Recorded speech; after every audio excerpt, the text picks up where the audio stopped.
మహాగణుడా, మహోన్నతుడా, దయగలిగిన దేవా, నీ మాటలు శక్తివంతమైనవి నాయన. నీ మాటలు మా ప్రాణమునకు నెమ్మదినిచ్చు నీటి ఊటల కంటే మధురమైనవి రాజా. నీ వాక్యమే మా ప్రాణములను బ్రతికిస్తూ నెమ్మదినిస్తూ దీపమై నడిపిస్తుంది కదయ్యా. అటువంటి వాక్యాన్ని మేము ధ్యానిస్తుండగా మాతో మీరు మాట్లాడండి అయ్యా. నీవు మాట్లాడితే మేము బ్రతుకుతాం దేవా.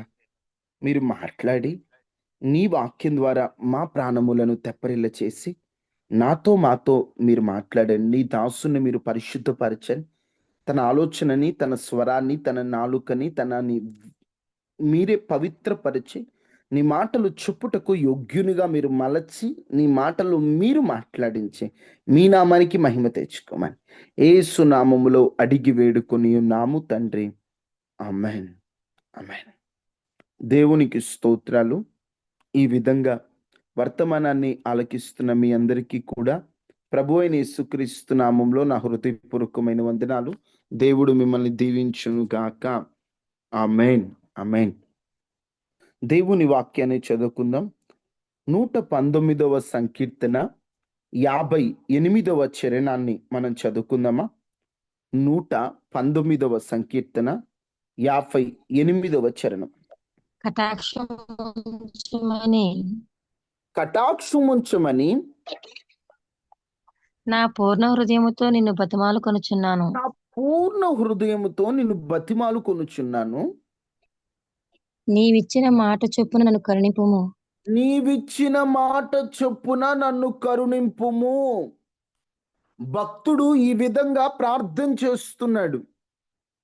కటాక్షముంచమని, అయ్యా నీ కటాక్షం నాకు కావాలి. నీ కటాక్షాన్ని నా మీద ఉంచయ్యా. నా పూర్ణ హృదయముతో మనస్ఫూర్తిగా నిన్ను బతిమలాడుతున్నానయ్యా. అయ్యా నీ మాట చొప్పున కరుణించయ్యా. నీ కటాక్షం కావాలయ్యా. నీ కటాక్షాన్ని పొందుకోవాలయ్యా అయ్యా అని పూర్ణ హృదయముతో మనస్ఫూర్తిగా దేవుని కటాక్షాన్ని భక్తుడు కోరుకుంటూ ప్రార్థన చేస్తున్నాడు.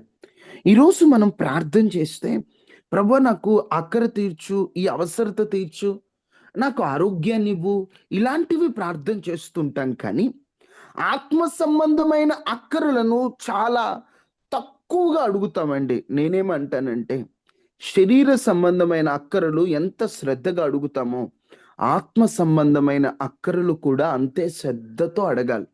అందుకనే భక్తుడు అంటాడు, కటాక్షించు, నన్ను కటాక్షించు అంటే నీ కటాక్షం నా మీద కావాలి. నీ దయతో కూడినటువంటి చూపు, నీవు నన్ను దయదలిచి నీ మేలును పొందగలిగిన అర్హతను నాకు ఇచ్చే కటాక్షం నాకు కావాలి. నీ కటాక్షాన్ని నా మీద చూపయ్యా.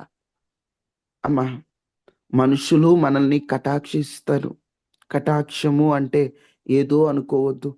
దయతో చూసేటువంటి ఒక చూపు, లేదా దయతో మనల్ని చూసి ఆ దయతో చూచిన తరువాత మన అక్కర తీర్చడమో లేదా మనకి ఉపయోగపడటమో కటాక్షం. మనుషులు మన మీద చూపేటువంటి ఆ దయైనా ఆ ప్రేమైనా కొంతకాలమేనండి. ఈరోజు దేవుని కటాక్షం పొందాలని తాపత్రయపడేవారు కంటే మనుషుల కటాక్షం పొందాలి, మనుషులు నన్ను ప్రేమించాలి, మనుషులకి నేను నచ్చాలి, మనుషులు నన్ను కావాలనుకోవాలని మనం శతవిధాల తాపత్రయపడుతుంటాం. కానీ మనుషుల కటాక్షం కొంతకాలమే కదా. మనుషుల కటాక్షం కొన్ని రోజులే కదా. ఈరోజు నువ్వెంత నచ్చావో రేపటి రోజున నువ్వు అంత శత్రువు అయిపోతావేమో చెప్పలేం. మీకు ఇంకా అర్థం అవడానికి ఒక చిన్న ఉదాహరణ చెప్తాను.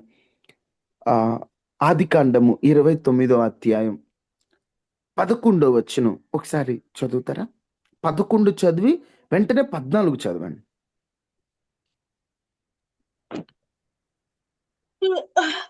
ఆదికాండం. మరియు యాకోబు తాను ఆమె తండ్రి బంధువుడనియు, యాకోబు ఆమె తన తండ్రి బంధువుడనియు, రిబ్కా కుమారుడననియు, రిబ్కా కుమారుడననియు రాహేలుతో రాహేలుతో చెప్పినప్పుడు ఆమె పరిగెత్తిపోయి తన ఆమె తండ్రితో పరిగెత్తుకుని పోయి తన తండ్రితో చెప్పేసి 14 చదవండి. అప్పుడు లాబాను, అప్పుడు లాబాను, నిజముగా నీవు నా ఎముకయు నా మాంసమునై ఉన్నావు అనెను. నిజముగా నీవు నా ఎముక నా మాంసమై ఉన్నావు అనెను. అతడు నెల దినములు అతని యొద్ద నివసించిన తరువాత అతడు నెల దినములు అతని యొద్ద నివసించిన తరువాత మామ లాబాను దగ్గరికి కాలమ్మా మామ దగ్గరికి యాకోబు వెళ్ళాడు. మామ దగ్గరికి వెళ్ళిన వెంటనే మామ ఏమంటున్నాడు? ఇదిగో నా ఎముకలో ఎముక. అసలు వాస్తవంగా ఆదాము అవ్వ మీద ఏ మాట ఉపయోగించాడో అదే మాట ఉపయోగిస్తున్నాడు. ఎవరిని? అల్లుడును పట్టుకొని మామ అంటున్నాడు, నా ఎముక నా మాంసం రా, నువ్వు నా ప్రాణం రా, రే నా ఎముక నా మాంసం. అంటే ఒక భర్త భార్యను ఎంత ప్రేమిస్తాడో అంత ప్రేమగా మాట్లాడాడు. యాకోబు మురిసిపోయి ఉంటాడు, ఆహా మా మామకి నేనంటే ఎంత ప్రేమరా, నేనంటే ఎంత ప్రేమరా మా మామకి, నన్ను ఎంత బాగా నా ఎముక నా మాంసం ఎంత బాగా నన్ను ప్రేమిస్తున్నాడు మా మామ, ఎంత ప్రేమ నేనంటే అనుకోని ఉంటాడు. అదే లాభాను, అదే లాభాను. ఆదికాండం 31:2 చూస్తే, మరియు అతడు లాబాను ముఖము చూచినప్పుడు మరియు అతడు లాబాను ముఖము చూచినప్పుడు అది నిన్న మొన్న ఉండినట్లు అతని ఎడల ఉండలేదు. అది నిన్న మొన్న ఉండినట్లు అతని ఎడల ఉండలేదు.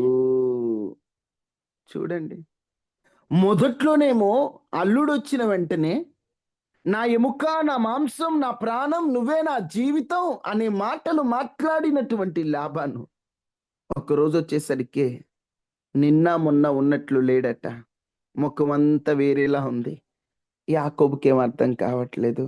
ఆ లాబాను కుమారులు వారు వీరితో అంటాడు, ఆ ఏంటి నిన్న మొన్న ఉన్నట్లేడు, మొహం అంతా మారిపోయింది, మొన్నట్లాగా నాతో మాట్లాడట్లేదు.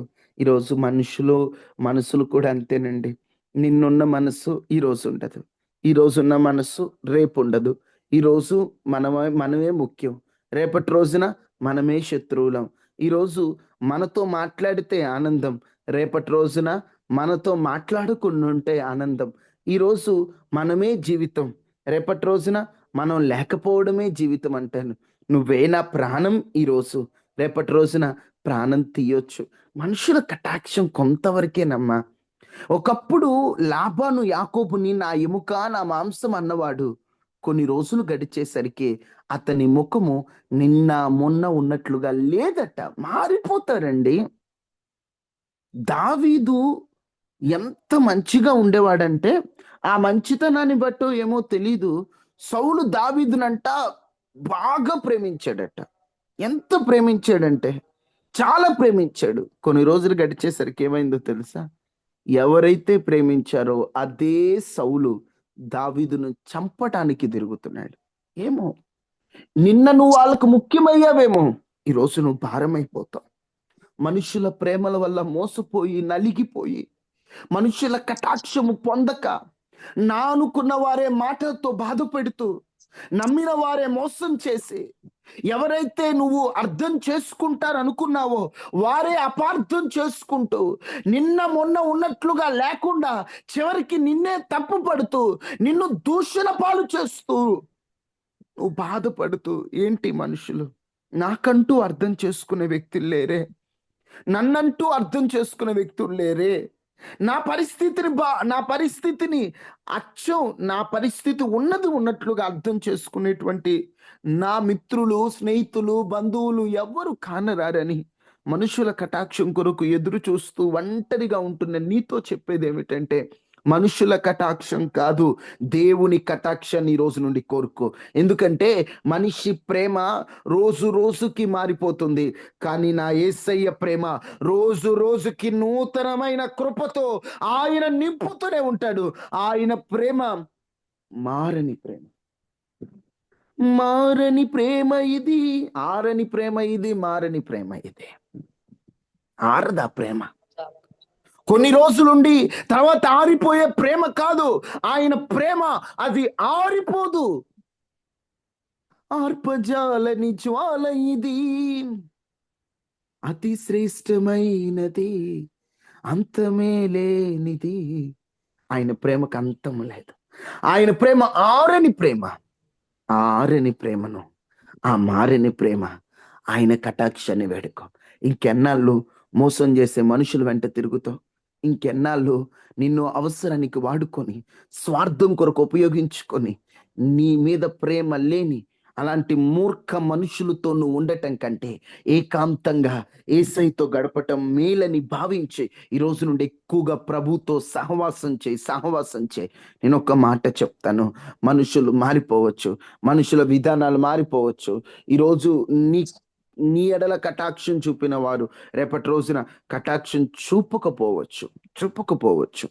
చూడండి, ఒక సందర్భంలో లాబాను ఏమంటాడంటే, అదే ఆదికాండం 30 అధ్యాయం 27 వచనంలో, అందుకు లాబాను అతనితో, నీ కటాక్షం నా మీదనున్న ఎడల నా మాట వినుము, నిన్ను బట్టి యెహోవా నన్ను ఆశీర్వదించానని శకునము చూచి తెలుసుకుంటునని చెప్పాను. యాకోబుతో అంటాడు, నీ కటాక్షం నా మీద ఉంచు. అంటే ఒకరికొకరు, నువ్వు నన్ను ప్రేమించు, నేను నిన్ను ప్రేమిస్తాననేటువంటి బంధములో నుండి ఎక్కడికి వెళ్ళిపోయారో చూడండి. చివరికి ఇంట్లో వస్తువులు కనబడకపోతే యాకోబునొచ్చి తప్పుబట్టి, యాకోబు దగ్గర ఉన్నాయేమోనని యాకోబు నోటికొచ్చినట్లు మాట్లాడతాడు లాబాన్. చివరికి ఆ దొంగతనం చేసింది ఎవరంటే లాబాను కూతురే దొంగలించింది. కానీ యాకోబు నోటికొచ్చినట్టు మాట్లాడతాడు. ఒకప్పుడు ప్రేమగా మాట్లాడాడు, నీ వల్లే నాకు ఆశీర్వాదం అన్నాడు, నీవు రావడాన్ని బట్టి నాకు ఆశీర్వాదం వచ్చిందన్నాడు. చివరికేమో నువ్వు దొంగ అంటున్నాడు. మనుషుల మాటలు స్థిరమైనవి కాదు. ఏ నోరు పొగుడుతుందో ఆ నోరే తిట్టొచ్చు, ఏ నోరు ఘనతగా మాట్లాడుతుందో ఆ నోరే అవమానించవచ్చు. మనుషుల మాటల మీద నీ భక్తి జీవితాన్ని ఆధారం చేసుకోవద్దు దయచేసి. మనుషుల మాటలను పట్టించుకొని నువ్వు దేవుని పని ఆపొద్దు. మనుషుల మాటలు పట్టించుకొని నీవు దేవునికి దూరం అవ్వద్దు. నీవు ఏ పని ఆపొద్దు. నువ్వు దేవుని వైపు చూస్తూ సాగిపో. మనుషుల మాటలు ఎప్పుడు ఎట్లుంటాయి తెలియదు. ఒకసారి నువ్వు వాక్యం ఏమైనా చెప్పావనుకో, అబ్బా ఇంత బాగా చెప్తున్నావు, అసలు పాస్టర్ గారు చెప్పినట్టు చెప్పావంటారు ఈ మనుషులు. రేపటి రోజున ఏదన్నా నీ విషయం తేడా వచ్చిందంటే, ఏందమ్మా ప్రతిసారి ఏమే చెబుతుంది, ఏమేం పాస్టర్ అనుకుంటుందా, ఎవరు పడితే వాళ్ళు చెప్పొచ్చు, ఆమె చెప్తుందంటారు వీళ్ళే. ఒకప్పుడు ఏమో నువ్వే కదా నన్ను పొగిడిందే అంటే, అప్పుడు పొగిడినా ఇప్పుడు కాదంటారు. అందుకని మనుషులను పట్టించుకుంటే, మనుషుల విధానాలు ఆలోచిస్తే దేవుని కటాక్షం పొందలేం మనం. అందుకని అయ్యా నీ కటాక్షం నాకు కావాలా, నా పూర్ణ హృదయముతో నీ బతిమలాడుకుంటున్నా, ఈ మనుషుల కటాక్షం కాదు నాయన, నీ కటాక్షం నాకు కావాలి. నీ కటాక్షాన్ని నేను పొందుకొని ముందుకెళ్ళాలి. దేవుని కటాక్షాన్ని ఓ మనిషి పొందుకుంటే, దేవుని కటాక్షాన్ని అడగమని చెప్తున్నాం కదా, ఆ కటాక్షాన్ని మనిషి పొందుకుంటే ఆ మనిషి ఏ విధంగా నడిపించబడతాడో, ఆ మనిషి జీవితంలో దేవుని కార్యాలు ఏ విధంగా జరుగుతాయో 2-3 విషయాలు మీతో చెప్తాను, జాగ్రత్తగా వినాలి.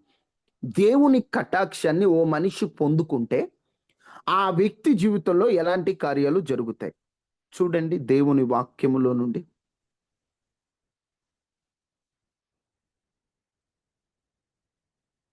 ప్రతి ఒక్కరు నిర్గమాకాండం 3 అధ్యాయం 21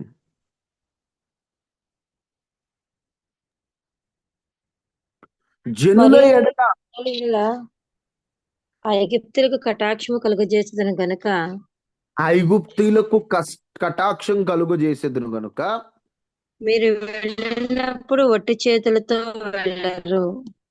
మీరు వెళ్ళునప్పుడు ఒట్టి చేతులతో వెళ్ళరు. దాదాపు 400 సంవత్సరాలకు పైగానే ఐగుప్తులో బానిసలుగా ఉండి గుడ్డు చాకిరి చేశారు ఇజ్రాయేలీలు. గుడ్డు చాకిరి. ఎంత సంపాదించినా వారి కష్టం వారు అనుభవించలేకపోతున్నారు. ఇంకా వారిని ఇబ్బంది పెట్టడం ఎక్కువైపోయినప్పుడు యెహోవా వారి పరిస్థితిని చూచాడు అని, లక్ష్యము చేశాడు అని ఉంటుంది. ఆయన లక్ష్యము చేసిన తర్వాత, తన బిడ్డల సమస్యను ఆయన చూచిన తర్వాత ఆయన ఏం చేశాడంటే, ఆయనకు కటాక్షం కలిగింది ఇజ్రాయేలుల మీద. అందుకే మోషేను లేపి ఇజ్రాయేలు ప్రజల్ని విడిపించాలనుకున్నాడు. అదే టైంలో దేవునికి కటాక్షం కలగడమే కాదు, అక్కడున్న ఐగుప్తీయులకి కూడా కటాక్షం కలుగునట్లుగా చేసి, వాళ్ళు కష్టపడిన దానికి వాళ్ళకి ఒట్టి చేతులతో పోనివ్వకుండా, ఒట్టి చేతులను గట్టి చేతులుగా మార్చి, వారి కష్టాన్ని వారు అనుభవించినట్లుగా దేవుని కటాక్షం ఉపయోగపడింది. దేవుని కటాక్షమే ఐగుప్తీయులు కూడా వీరిని కటాక్షించేటట్లుగా మార్చింది. ఇజ్రాయేలీయులు ఐగుప్తు నుండి బయటకు వచ్చేటప్పుడు ఆస్తిపరులుగా బయటకు వచ్చారు. బంగారం అలాంటి విలువైనటువంటి సామాన్లన్నీ పట్టుకొచ్చారు. ఎక్కడి బాబు అంటే, దేవుని కటాక్షం మా మీద ఉంది. ఆ కటాక్షమే ఐగుప్తీయులు మా మీద కటాక్షం కలుగునట్లుగా చేసి, మేము కష్టపడినది వ్యర్థమవ్వనీయకుండా, మేం కష్టపడినది శత్రువు చేతికి చిక్కకుండా నా దేవుడు నా చేతులను నింపి పంపించాడు అని ఇజ్రాయేలీయులు సాక్ష్యం చెప్పినట్లుగా, ఈరోజు ఈ మాటలు వింటున్న నీవు దేవుని కటాక్షం నువ్వు పొందుకున్నట్లయితే, నీ చేతులు ఖాళీ చేతులు కాదు, నీ కష్టం నువ్వు అనుభవించేటట్లుగా ఆయన కార్యం చేస్తాడు. ఈరోజు ఎవరి కష్టమైనా అనుభవిస్తున్నారా మనస్ఫూర్తిగా మీరు అని అడిగితే, లేదయ్యా, వచ్చేది 10,000 జీతం లేదా 15,000 జీవితం, ఇంకా దేవుడు ఆశీర్వదించాడయ్యా 25,000 జీతం, కానీ ఖర్చు 30,000 అయిపోతుందయ్యా. కొంతమంది పరిస్థితి, అయ్యా వచ్చే జీతం వాడుకుంటూ ఇంకా మరలా అప్పులు చేయాల్సి వస్తుందయ్యా, వడ్డీల మీద వడ్డీలు పెరిగిపోతుంది. మా కష్టం మేము తినలేకపోతున్నామయ్యా, మా కష్టం మేము అనుభవించలేకపోతున్నామంటే ఒకటే, నీ కటాక్షం నా మీద ఉంచయ్యా, నీ కటాక్షం నా కష్టం మీద ఉంచయ్యా అని ప్రార్థన చేయండి. తల్లులారా, నీ భర్త కొరకు ప్రార్థన చేయి. అయ్యా, నా భర్త కష్టం మీద నీ కనుదృష్టి ఉంచయ్యా, నీ కటాక్షాన్ని ఉంచయ్యా. రెక్కలు ముక్కలు చేసుకొని కష్టపడుతున్నాడయ్యా, ఎండనక వాననక. అయ్యా, ఉదయం లేచిన దగ్గర నుండి రాత్రి వరకు తాను కష్టపడి ఆరోగ్యాన్ని కూడా లెక్క చేయకుండా కష్టపడుతున్నాడు. నా భర్త కష్టం మీద నీ కటాక్షాన్ని ఉంచండి అయ్యా అని ప్రార్థన చేయి. నా బిడ్డల కష్టం మీద నీ కటాక్షాన్ని ఉంచయ్యా. నా కష్టం మీద నీ కటాక్షాన్ని ఉంచు ఆయన. నీ కటాక్షాన్ని నాకు ఉంచితే, అయ్యా, నా కష్టం నేను అనుభవించగలుగుతాను. దేవుని కటాక్షం ఉంటేనేనండి, లేకపోతే మన కష్టం అప్పుల పాలు, మన కష్టం హాస్పిటల్ పాలు, మన కష్టం నష్టపాలైపోతుంటది. యేసు నామములో ఆయన కటాక్షాన్ని మనం పొందుకొని మన కష్టార్జితాలు మనం అనుభవించినట్లుగా దేవుడు తన కటాక్షాన్ని మన ఎడల విస్తరింపజేయునుగాక. ఆమేన్, ఆమేన్, ఆమేన్, ఆమేన్. అమ్మ, ప్రార్థన చేద్దాం. ఇప్పటి వరకు కష్టార్జితం నష్టం అయిపోతూ వచ్చింది, సరే, ఆ నష్టాన్ని బట్టే బాధపడుతున్నాం. ఈ రోజు నుండి అడుగుదాం, ప్రభువా, ఆనాడు ఐగుప్తీయులకు కటాక్షం కలుగజేసి ఇజ్రాయేలీయుల్ని ఒట్టి చేతులతో పంపించిన, నేను కష్టపడుతున్నాను, నా భర్త కష్టపడుతున్నాడు అయ్యా, పొలాల్లో కష్టపడుతున్నాడు, చెరువుల్లో కష్టపడుతున్నాడు, ఎండ కష్టపడుతున్నాడు, ఉద్యోగంలో కష్టపడుతున్నాడు. ఎంత కష్టపడినా ఏం ప్రయోజనం లేకుండా పోతుంది స్వామి.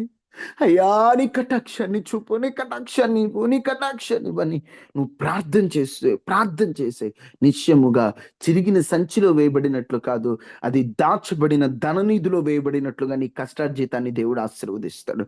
ఆయన మరుగైన స్థలములో ఉన్నటువంటి ధనమును దేవుడు మీకు ఇవ్వబోతున్నాడు. ఆయనే మిమ్మల్ని పోషించబోతున్నాడు. ఆయనే మీ కష్టాన్ని ఆశీర్వదించబోతున్నాడు. ఆయనే మీ సొమ్ముని దీవించబోతున్నాడు. నిశ్చయముగా నీ చేతుల కష్టాన్ని నువ్వు అనుభవించుదువుగాక, అనుభవించు కృప దేవుడు దయచేయునుగాక. ఆ విధమైన కృప అందరూ పొందుకోవాలి. కన్నీటితో విత్తుతున్నావు, సంతోష గానముతో పంట కోయాలా. ఈ విత్తేటప్పుడు కన్నీటి గాను, ఏడుస్తూ ఏడుస్తూ ఏడుస్తూ, ఏమయ్యా పెట్టుబడి పెట్టడానికి కూడా డబ్బులు లేక అప్పు తీసుకొచ్చి ఎట్లో ఒకట్లో పెట్టుబడి పెడితే, ఆ పెట్టుబడి అయిపోయిన తర్వాత తిరిగి పంట చేతికి వచ్చినా, లేకపోతే ఇంకేదైనా చెరువులైనా ఏదైనా అయిపోయే టయానికి చూసుకుంటే కన్నీటితో విత్తావు, కన్నీటితోనే కోసుకోవాల్సి వస్తుంది, కన్నీటితోనే తీసుకోవాల్సి వస్తుంది. కాదు, ప్రార్థన చేద్దాం, దేవుణ్ణి అడుగుదాం. కన్నీటితో కాదు, సంతోషంగా నా దేవుడు నాకు లాభాన్ని ఇచ్చాడనే ఓ ఉత్సాహ గానము మన నోట నుండి వచ్చినట్లుగా దేవుడు కృప చూపించాడు. నెంబర్ 1, దేవుని కటాక్షం ఏం చేస్తుందయ్యా? మన కష్టార్జితాన్ని ఆశీర్వదిస్తుంది. 2 యోబు గ్రంథం 33 25-26. అప్పుడు వాని మాంసము బాలుర మాంసము కన్నా ఆరోగ్యముగా నుండును, వాటికి చిన్ననాటి స్థితి తిరిగి కలుగును. వాడు దేవుని బ్రతిమాలుకొనిన ఎడల ఆయన వాని కటాక్షించును, కావున వాడు ఆయన ముఖము చూచి సంతోషించును. ఇలాగున నిర్దోషత్వము ఆయన నరునికి దయచేను. 24 దేవుడు వాని యందు కరుణ చూపి పాతాళములోనికి దిగి వెళ్లకుండా వానిని విడిపించును, ప్రాయశ్చిత్తము నాకు దొరుకునని సెలవిచ్చెను. అమ్మ, మీరు ఇక్కడ జాగ్రత్తగా గమనిస్తే, అందరూ గమనించాలి. 24 వచనంలో దేవుడు కరుణ చూపి పాతాళానికి వెళ్లకుండా విడిపిస్తానన్నాడు. అంతా బానే ఉంది. తరువాత అంటాడు, వాని మాంసము బాలుర మాంసం కన్నా వాటికి ఆరోగ్యం కలుగు చేసి వానికి చిన్ననాటి స్థితి తిరిగి కలుగు చేసి నన్ను బతిమలాడుకుంటాడు కాబట్టి కటాక్షిస్తాను. ఆయన కటాక్షంలో ఏం దాగుందంట? వాని మాంసము బాలుర మాంసము కన్నా ఆరోగ్యంగా ఉండినట్ట. నయమాను కుష్టి రోగం నుండి స్వస్థత పొందినప్పుడు అక్కడ ఏమని రాయబడి ఉంటుందంటే, అతని దేహం ఎలా ఉందట? పసిపిల్లల దేహం వలె ఉన్నది. దేవుని కటాక్షాన్ని పొందుకున్న వారు నెంబర్ 2 ఆరోగ్యవంతులుగా ఉంటారండి. ఎప్పుడు చిన్న బిడ్డలు ఎలా అయితే బాలురు వాళ్ళు ఉరుకులు పరుగులు ఎత్తుతూ ఎంత ఆరోగ్యంగా ఉంటారు. ఏదన్నా పెద్దవాళ్ళు ఉన్నారనుకోండి, ఒరే నేను నడవలేనురా కాస్త తీసుకురా అంటారు. ఎందుకు? పిల్లోడుకున్న ఉరుకు పరుగే వేరు, వాడికున్న ఆరోగ్యమే వేరు. అలాంటి ఆరోగ్యాన్ని దేవుడు మనకు అనుగ్రహిస్తాడు ఆయన కటాక్షం మన మీద ఉంటే. ఆయన రెక్కల నీడలో ఆరోగ్యం ఉన్నదట. ఆరోగ్యమట క్రొవ్విన దూడ గంతులు వేసేటట్లుగా ఆ ఆరోగ్యం మనకు దేవుడు దయచేస్తాడు. అంత ఆరోగ్యాన్ని దేవుడు ఇస్తాడు. పొందుకుందామా? ఆయన రెక్కల నీడలో ఆరోగ్యం, ఆయన కటాక్షమే మనకు ఆరోగ్యం. ప్రభువా, అనారోగ్యంతో ఉన్నానయ్యా, నడినెత్తు నుండి అది కాలు వరకు అన్ని రోగాలే ప్రభువా. అయ్యా, నీ కటాక్షాన్ని నా మీద చూపించే నాకు ఆరోగ్యాన్ని ఇవ్వవా. అమ్మా, యేసు నామంలో దేవుడు ఆరోగ్యాన్ని ఇవ్వాలి మనకి. ఎటువంటి ఆరోగ్యం ఇవ్వాలంటే, మనకు ఇంతకు ముందు మోకరించే శక్తి ఉండదు, దేవుడు ఆరోగ్యాన్ని ఇవ్వడం ద్వారా మోకరించాలి. ఇంతకుముందు మనం ప్రతిదానికి అలసిపోతుంటాం, ఇప్పుడు గంట ప్రార్థన చేసిన అలసిపోక ఇంకా ప్రార్థన చేసే శక్తి కావాలి. ఆ విధమైన ఆరోగ్యం దేవునికి ఇవ్వబోతున్నాడు. కటాక్షాన్ని అడుగు, దేవుని కటాక్షాన్ని పొందుకో. ఎక్కడెక్కడ అనారోగ్యంతో బలహీనురాలు అయిపోయావో యేసు నామములో నువ్వు మరలా ఆరోగ్యాన్ని పొందుకొందువుగాక. దేవుడు ఆ కృప నీకు అనుగ్రహించాలి. ఆరోగ్యం దేవుడు మీకు ఇవ్వాలమ్మా. ఆరోగ్యాన్ని దేవుడు, ఆయన కటాక్షములో ఆరోగ్యం దాగుంది. ఆయన కటాక్షంలో ఏం దాగుందంట? ఆరోగ్యం దాగుంది. మూడో మాట, 1 ఆయన కటాక్షం చెప్పాలి. ఆయన కటాక్షము మన కష్టార్జితాన్ని అనుభవించినట్లుగా చేస్తుంది. 2 ఆయన కటాక్షము మనకు ఆరోగ్యాన్ని ఇస్తుంది. 3 ఆయన కటాక్షము మనలను చిన్న బిడ్డల వల్లే మారుస్తుంది. చిన్న బిడ్డలు అనగా యేసుక్రీస్తు ప్రభువారు ఉంటారు. మీరు పరలోకంలోకి వెళ్ళాలంటే ఈ పిల్లల వల్లే మారాలంటాడు. అంటే పిల్లల వలె అంటే దాని అర్థం పరిశుద్ధత. పిల్లలకి కల్మషం తెలియదండి, అందుకే కల్లా కపటం లేని పిల్లలు అంటారు. వాళ్ళకి పాపం తెలియదు, కల్మషం తెలియదు. ఎవరైతే దేవుని కటాక్షాన్ని పొందుకుంటారో చంటి బిడ్డల వంటి మనస్సు వాళ్ళకు వచ్చేస్తుంది. వారు పాపానికి దూరంగా ఉంటారు. వారు పాపపు జ్ఞానం పొందని వారిగా ఉంటారు. వాళ్ళు లోక జ్ఞానం లేని వారిగా, అంటే లోక జ్ఞానం అంటే పాప జ్ఞానం. ఈరోజు ఈ జ్ఞానం ఎక్కువ. చదువుకునే ప్రశ్నలు ఏదైనా అడిగితే ఒక్కటి తెలియదు. పలానా సినిమాలో హీరోయిన్ ఏ కలర్ డ్రెస్ వేసుకుందిరా అంటే కథలుగా చెబుతాడు. ఏ జ్ఞానం అది? పాప జ్ఞానం, ఉపయోగం లేని జ్ఞానం. ఆమె ఎక్కడే ఏది వేసుకుంటే నీకెందుకు? ఆ జ్ఞానం ఈరోజు. ఆ జ్ఞానం కాదు, అది లోక జ్ఞానం, పాప జ్ఞానం. మనం దేవుని కటాక్షను పొందుకుంటే మనం చిన్న బిడ్డల వంటి జ్ఞానాన్ని దేవుడిస్తాడు, ఆ పరిశుద్ధతనిస్తాడు. 3 ఆయన కటాక్షంలో పరిశుద్ధత దాగుంది.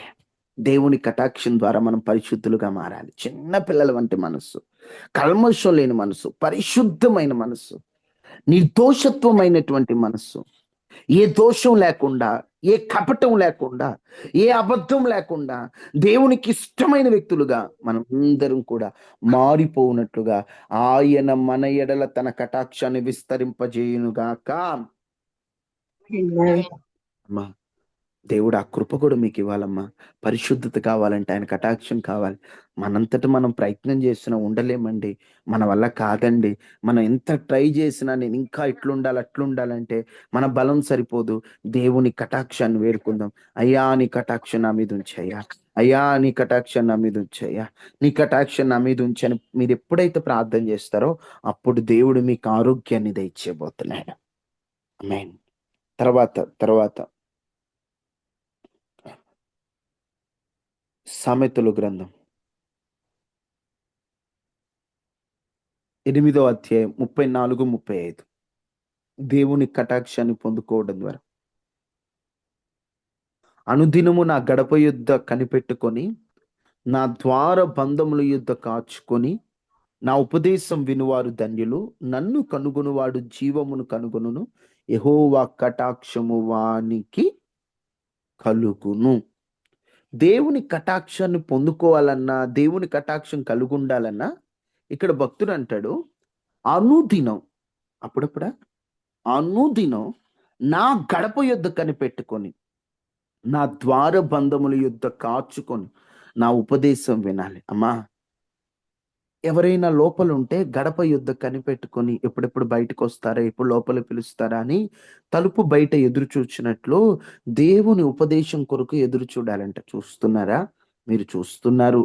జూమ్ ఆన్ చేసి అయి దేవుని ఉపదేశం ఎప్పుడు వస్తుందా, దేవుని వాక్యం ఎప్పుడు మాట్లాడతారా, దేవుడు ఈరోజు ఏం చెప్తారా, దేవుడు ఈరోజు నాతో ఎలా మాట్లాడతారో, దేవుడు ఈరోజు నన్ను ఎలా బలపరుస్తాడో, దేవుడు ఈరోజు నాతో ఎట్లా నన్ను నింపి తన వాక్యముతో నింపే మాటలు ఏం మాట్లాడతాడని నువ్వు ఆశగా ఎదురు చూస్తుంటావు కదా.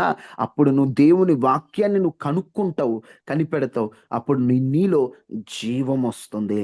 ఆ జీవం ఎప్పుడైతే పొందుకుంటావో దేవుని కటాక్షం కూడా నీకు కలుగుతుంది. దేవుని కటాక్షం నువ్వు ముందు పొందుకున్నా నీలో జీవం కలుగుతుంది. 4 ఏం కలుగుతుంది? దేవుని కటాక్షం మనం పొందుకుంటే జీవం కలుగుతుంది. జీవం కలుగుతుంది, జీవం కలుగుతుంది. అమ్మా, ఉపదేశాన్ని వినండి, వాక్యంకై ఆశగా ఎదురు చూడండి. ఏదో చెబుతూ ఉంటారులే, రోజు ఏదో ఒకటి చెబుతూనే ఉంటారని నిర్లక్ష్యం ఉండదు. ప్రతిదీ రాసుకోవాలి. ప్రతి అంశం మనకి ముఖ్యమైనదే. ప్రతిదీ మనకి ముఖ్యమైనదే. ఏ రోజు ఏ మాట ఎట్లా అవసరమైద్దో తెలియదు. అందుకని 4 దేవుని కటాక్షాన్ని పొందుకుంటే మనలో జీవం వస్తుంది. జీవము కలిగుండి మనం ముందుకెళ్తాం అనమాట. ఇన్ని లాభాలు ఉంటే ఆయన కటాక్షాన్ని ఎందుకు మనం అడగము? ఎందుకు ఆయన కటాక్షాన్ని మనం అడగలేకపోతున్నాం? ఉం? దేవుడే నిజంగా ఆయన కటాక్షాన్ని ఎంతో కొంత మన మీద ఉంచాడు కాబట్టి మనం బ్రతుకున్నామండి. లేకపోతే మనం ఎప్పుడో సమాధిలో ఉండేవాళ్ళం. అందుకే 103వ కీర్తనలో అనుకుంటా 4వ వచనంలో అంటాడు, సమాధిలో నుండి నీ ప్రాణమును విమోచించుచున్నాడు, కరుణా కటాక్షములు నీ కిరీటముగా ఉంచుచున్నాడు అంటాడు. అంటే సమాధిలో నుండి మన ప్రాణాన్ని విమోచించి ఆయన కరుణ కటాక్షములు మన కిరీటంగా ఇచ్చాడు, ఇవ్వాలనుకుంటున్నాడు.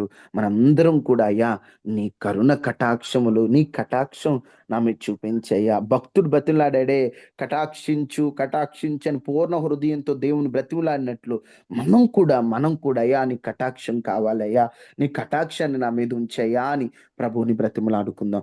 4 మాటలు మీతో నేను చెప్పాను. దేవుని కటాక్షాన్ని మనం వేడుకుంటే, మనుషుల కటాక్షం కాదండోయ్, మనసులు మారిపోతుంటాయి. దేవుని కటాక్షాన్ని మనం వేడుకుంటే 4 లాభాలు మీతో చెప్పాను. మొదటి లాభం, మన కష్టార్జితాన్ని దేవుడు ఆశీర్వదిస్తాడు. మన కష్టార్జితం మనం అనుభవించగలుగుతాం. అడగండి, దేవుని కటాక్షాన్ని అడగండి. 2, ఆరోగ్యవంతులుగా ఉంటాం. ఆరోగ్యవంతులుగా ఉంటాం. 3, పరిశుద్ధులుగా మారుతాం. పరిశుద్ధులుగా మారతాం. 4, జీవం కలుగుతుంది. జీవం కలుగుతుంది. ఇన్ని లాభాలున్న దేవుని కటాక్షాన్ని మనందరం అడుగుదామా? అందరూ మోకరించి అడగండి. నీ కటాక్షం కావాలయ్యా,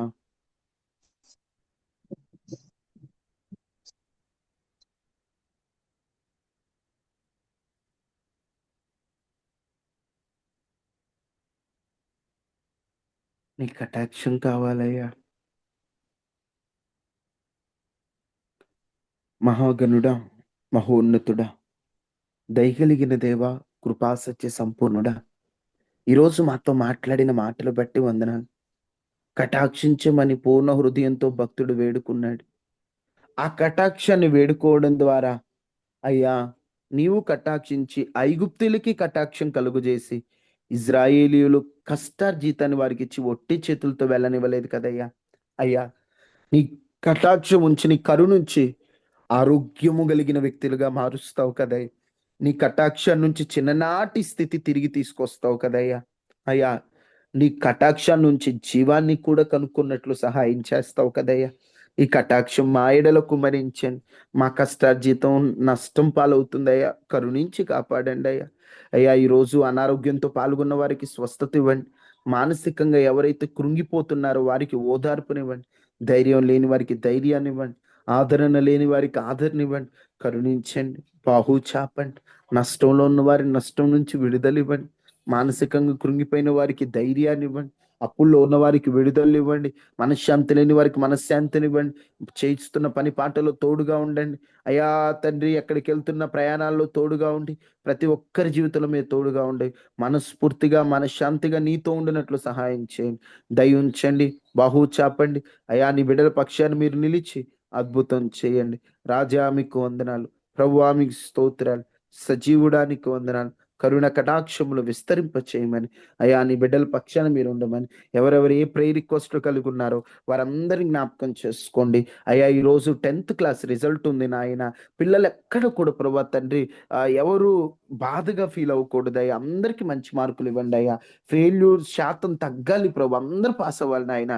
అయ్యా అదే విధంగా ప్రభా తండ్రి బిడ్డలు ప్రభా తండ్రి మాకు సంబంధించిన పిల్లలు ఎంతో మంది ఎగ్జామ్స్ రాశారయ్యా. వాళ్ళందరికీ జ్ఞానాన్ని ఇచ్చి మంచి మార్కులు ఇవ్వండి అయ్యా. నీ బిడ్డలు ఎవరైతే తక్కువగా మార్కులు వచ్చాయని అయ్యా తండ్రి ఎవరు ఆత్మహత్యలు చేసుకోకూడదు అయ్యా. అందరూ మరలా చదువుకొని మంచిగా అపజయం నుండి విజయంలోకి వెళ్ళాలి, కానీ ఎవ్వరు కూడా వేరేలాంటి ఆలోచన రాకూడదు. ప్రతి ఒక్కరికి మీరు తోడుగా ఉండి జ్ఞానాన్ని ఇచ్చి నీ బిడ్డల పక్షాన్ని మీరు నిలిచి అద్భుతం చేయమని ఏసునామంలో అయ్యా తండ్రి ప్రతి ఒక్కరు మీ చేతికి అప్పగిస్తూ ఏసునామం అడిగి వేడుకుంటున్నాము తండ్రి. ఆమేన్ ఆమేన్. తండ్రి అయిన దేవుని ప్రేమ, కుమారుడైన యేసుక్రీస్తు వారి కృప, పరిశుద్ధాత్మ నిండు సహవాసం మనకి మన కుటుంబాలకి ఎల్లప్పుడూ ప్రభు కృప తోడైండును గాక. ఆమేన్. అందరికీ వందనాలమ్మా. సెలవు తీసుకుందాం.